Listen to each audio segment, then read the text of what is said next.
Hai teman-teman, mari saksikan video profil kampus saya.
Nah, selanjutnya mari kita simak bersama penjelasan materi rula yang akan saya sampaikan.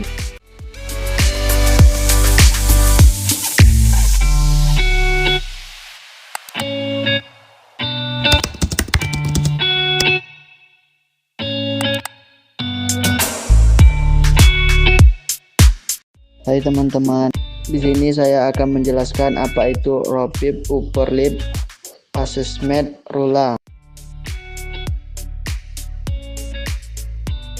Rapid Upper Limb Assessment atau RULA. RULA merupakan sebuah metode penilaian cepat untuk mengidentifikasi resiko cedera otot dan sendi pada anggota tubuh bagian atas. Metode ini menggunakan diagram dari postur tubuh dan 3 tabel skor dalam menetapkan evaluasi faktor resiko. Faktor resiko yang diselidiki dalam metode ini yang telah dideskripsikan oleh MPCV sebagai faktor beban eksternal atau external load factor yang meliputi sebagai berikut. Yang pertama, jumlah gerakan.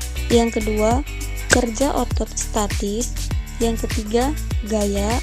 Yang keempat, tenaga atau kekuatan. Kelima, penentuan postur kerja oleh peralatan.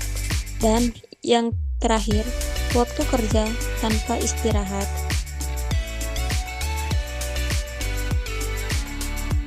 Nah, itu tadi sekilas pengertian dari rula.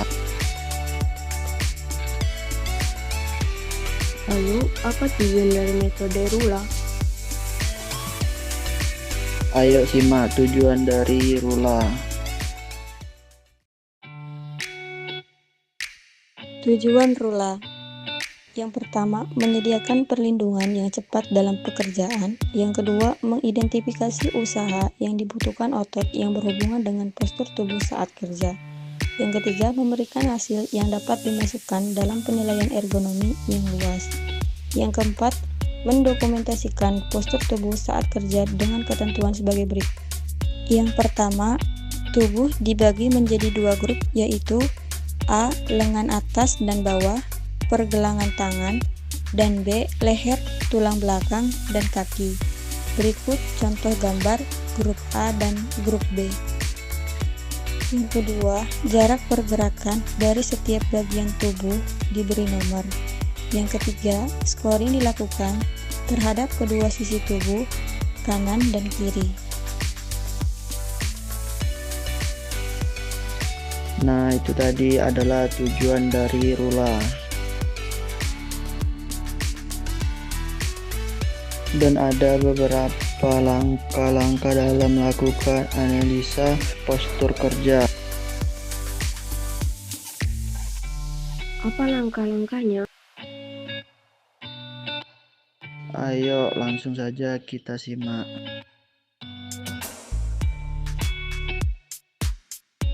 Langkah-langkah dalam melaksanakan analisa postur kerja. Yang pertama, pengambilan data postur pekerja dengan menggunakan gambar. Yang kedua, observasi dan pilih postur yang akan dianalisis. Yang ketiga, scoring dan recording the posture atau lihat tabel scoring.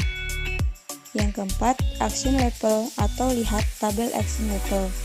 Yang kelima, analisa postur. Yang keenam, saran perbaikan.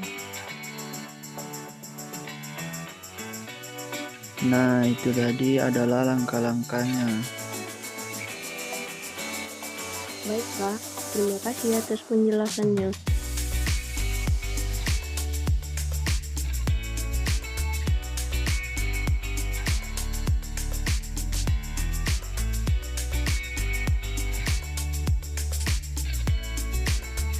Oke teman-teman, sekarang saya ingin memberitahu tentang sistem penilaian untuk postur dari bagian tubuh yang dianalisis atau bisa disebut dengan rula sorting set.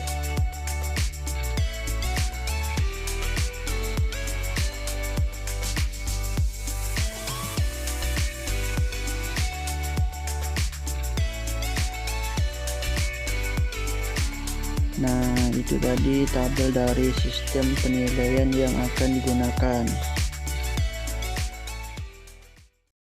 Sekarang mari kita simak penjelasan mengenai cara menganalisis lengan dan pergelangan tangan dengan mengikuti cara yang ada di tabel sebelumnya.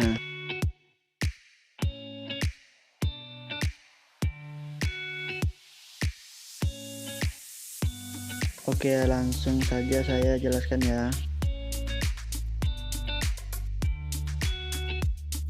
Analisis lengan dan pergelangan tangan. Step pertama, penilaian awal posisi lengan atas, yaitu nilai 1-2, aksinya level 1. Postur aman, risiko rendah, tidak perlu perubahan selama tidak terlalu lama atau sering. Nilai 3-4, aksinya level 2. Postur mulai tidak aman, terutama jika ada gerakan berulang atau kontraksi otot. Perubahan mungkin diperlukan. Nilai 5-6, aksinya level 3. Postur berisiko tinggi, ada gerakan berulang atau beban berat. Perubahan diperlukan segera.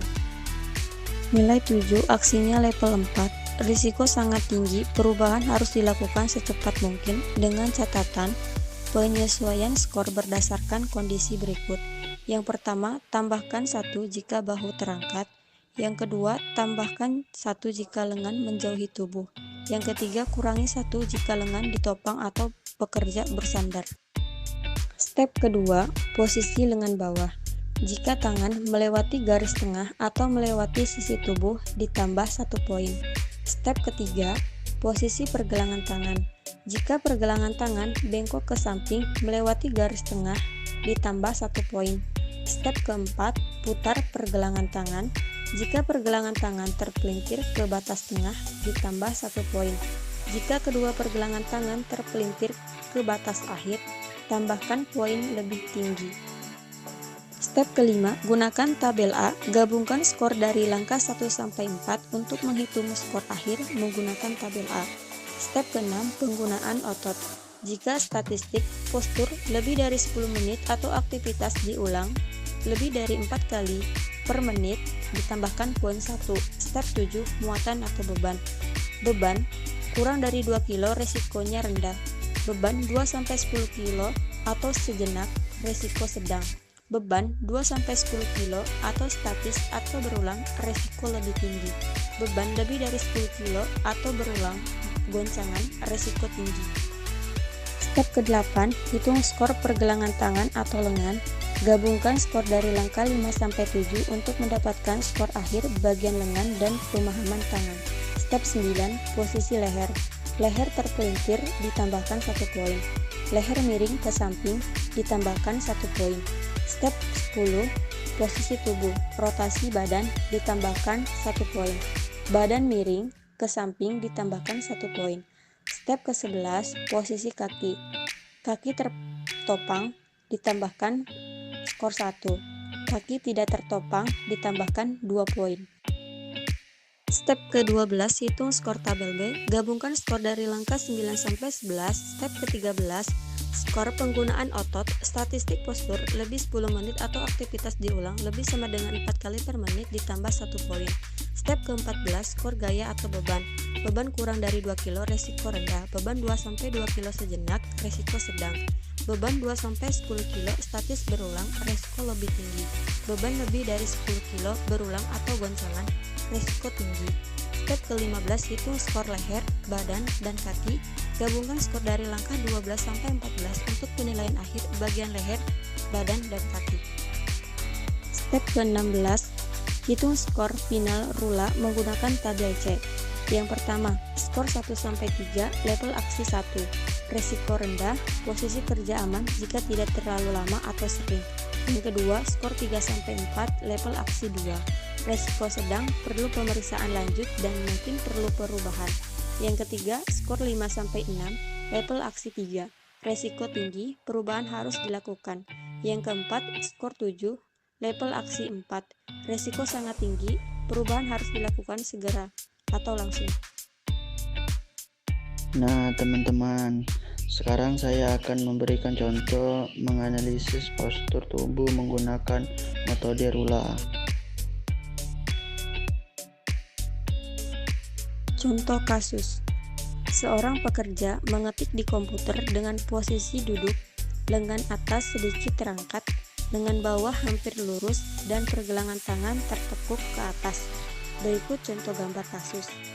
Jadi, langkah pertama kita harus mengidentifikasi postur tubuhnya, di mana yang pertama lengan atas terangkat sekitar 40 derajat, yang kedua lengan bawah membentuk sudut 100 derajat, yang ketiga pergelangan tangan tertekuk ke atas sekitar 20 derajat. Lalu langkah kedua, kita memberi nilai pada postur tubuh tersebut, di mana yang pertama lengan atas nilainya 3 karena terangkat lebih dari 20 derajat. Yang kedua lengan bawah nilainya 2 karena sudutnya antara 90 derajat sampai 100 derajat. Yang ketiga pergelangan tangan nilainya 2 karena tekukan ke atas sudutnya di antara 15 derajat sampai 25 derajat. Lalu langkah ketiga, kita menghitung skor kelompok A menggunakan tabel rula, di mana skor awal kelompok A nilainya 4. Setelah itu langkah keempat, kita menambahkan faktor beban atau aktivitas. Misalnya, yang pertama, jika pekerja mengetik selama lebih dari 2 jam tanpa istirahat, maka tambahkan 1 poin, maka skor kelompok A nilainya 5. Dan langkah kelima, kita menentukan tingkat resikonya, di mana dengan skor 5, pekerja berada pada tingkat resiko sedang. Ini menunjukkan perlunya dilakukan perubahan dalam desain tempat kerja, seperti mengatur posisi meja atau keyboard agar lebih ergonomis. Nah, itu tadi contoh cara menganalisis postur tubuh menggunakan metode rula. Dan berikut ini kesimpulan dari materi metode rula. Kesimpulannya adalah rula membantu memperbaiki desain kerja agar lebih ergonomis, menjaga kesehatan pekerja, dan meningkatkan produktivitas.